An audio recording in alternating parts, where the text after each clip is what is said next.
Hello friends, thank you so much for coming back to see me. It is Friday, day 3 of my 5-day video celebration to celebrate 15 years with Stampin' Up. Thanks for visiting today. Today I thought I'm kind of going over my favorite projects from the past 15 years, so I had to pick a few. I thought it would be super helpful to show you how to make a box to hold your cards. Laura, my friend, asked me to do box math today, so I think it would be kind of fun on a Friday night to show some box math. So I'm going to start with the bottom of my box. I want my box to be kind of thick. I know my mom likes getting boxes filled with cards as a gift, so I want to make my box 2 inches deep so that I can fit a slew of cards in my box. So I'm going to start with just a full sheet of paper, 8.5 by 11, and I'm going to trim it down to 10. So 10 by 8.5, okay? So I'm going to hold on to this piece. Who knows, maybe we'll use it later to decorate a card. So next, I'm going to use my scoring blade, and I'm going to score all 4 sides at 2 inches.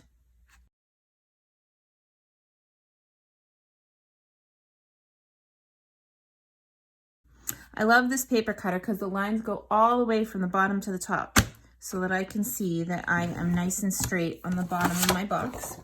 So next, I'm going to trim up to the 2-inch mark with a pair of paper snips. And I'm going to do this for all 4 sides. So you only want to cut the 2 sides on this side. So this one, and then you want to do the same on the other side. Now I'm going to fold back and forth on my box to get the score marks nice and folded so that when I put my box together, it'll come up nice and square for me.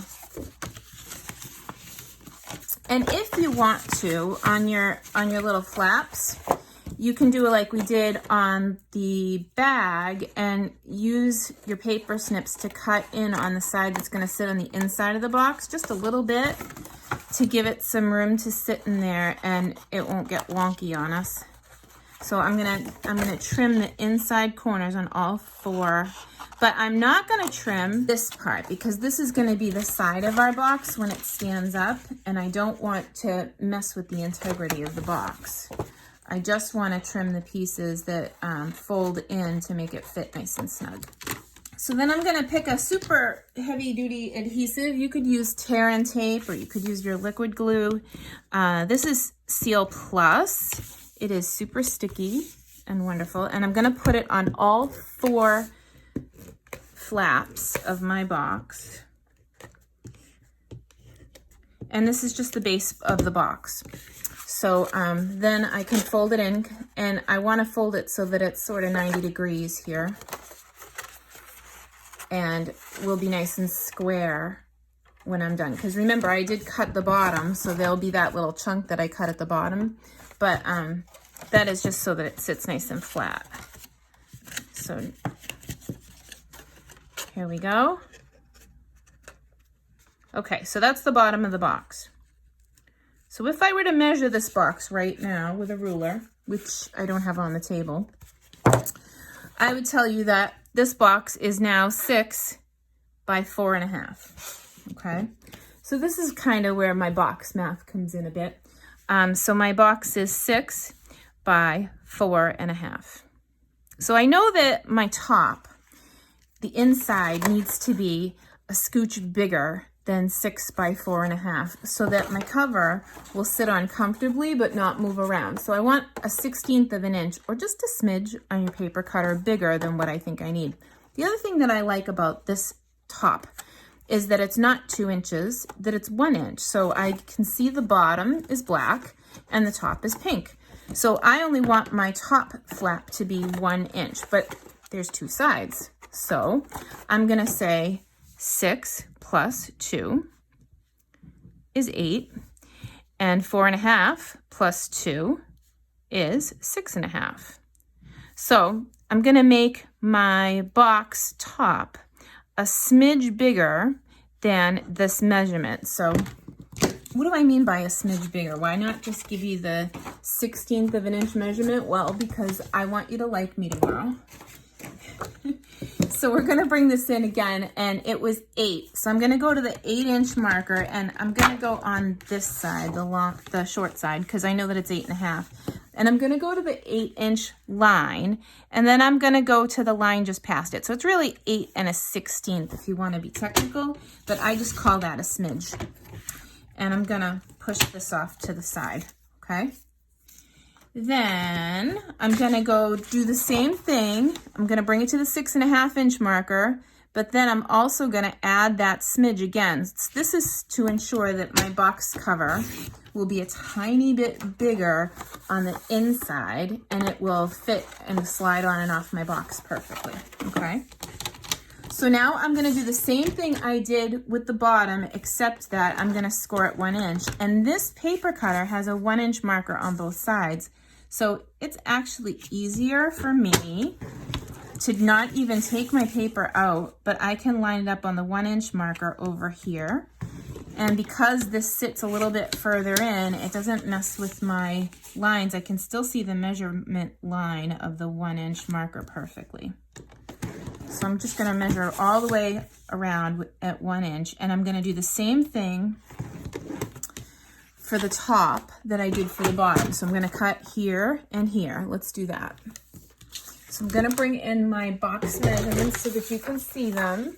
There they are while I finish this box. It's gonna be the same thing as we did for the other one. I'm gonna put the adhesive on the 4 corners after I trim that little corner a little bit. So we want the top to be a little bit bigger than the bottom. So as I'm trimming here, I'll remind you that when you're putting this box together that we want it really 90 degrees, because we accounted for the 1/16 of an inch when we made our thing a little bit bigger, the top of our box. So now that it's a smidge bigger on the top, we're just gonna take this and make sure that these line up 90 degrees, like that. So nice and clean and square, as opposed to like pushing to make the box top smaller. You wanna actually just make sure that it's perfectly dead on 90 degrees. And that way, when you put your top on your box, it's gonna sit pretty for you. So now this box is measuring pretty much, the bottom is 6 by 4.5.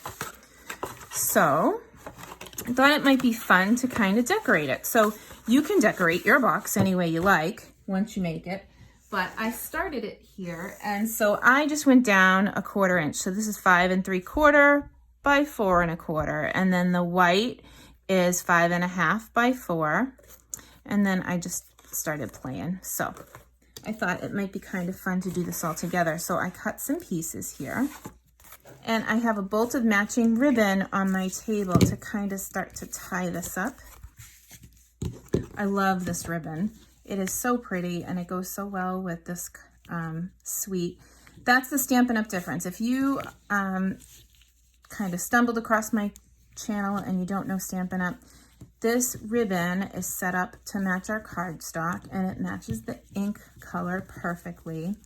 And it's intended to make crafting kind of like a one-stop deal for you. You don't have to hunt in the aisle for the perfect roll of ribbon and be not sure if it matches. All of our stuff is set up to coordinate. And this is one of my favorite ribbons just because of the way it behaves. It's so pretty. So then I think I'm going to liquid glue these. So these are the die cuts that I'm using in my my retreat. I'm gonna take a peek. 60 pieces per person just for their goodie bag cards, and that's just the start of retreat, so I'm thrilled. The deadline to sign up is Tuesday, March 21st. If you're I'm sorry, March 23rd is Tuesday. And I just added 12 more packets because I completely sold out of the normal amount. Crafting is something people really need right now, and I'm so grateful that I can provide some sort of sanity in the middle of this madness. Okay, so this also is using, and this is the bundle that I used for a retreat. And it didn't really speak to me when it was in the book, but I'll tell you what, now I am loving it.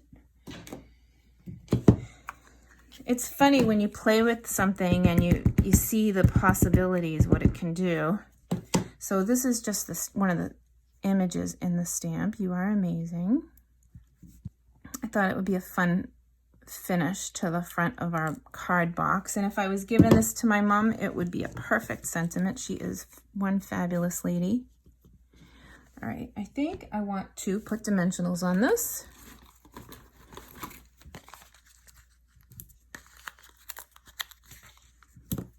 If you like on-the-fly styles crafting, I do an on-the-fly video every Tuesday. I never know what I'm gonna make until we get there.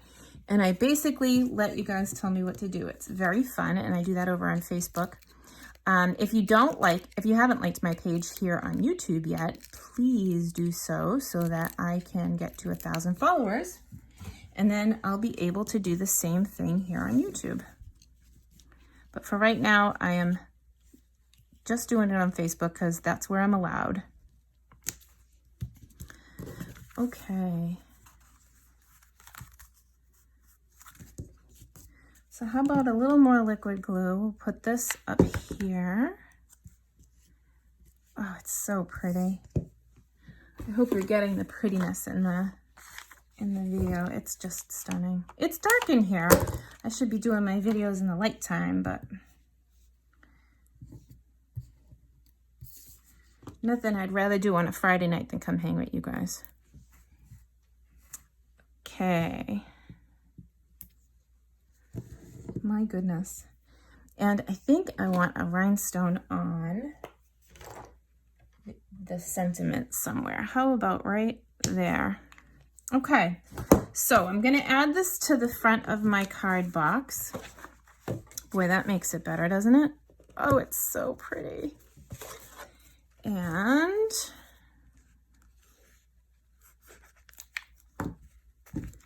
we'll just put that on the front with some liquid glue.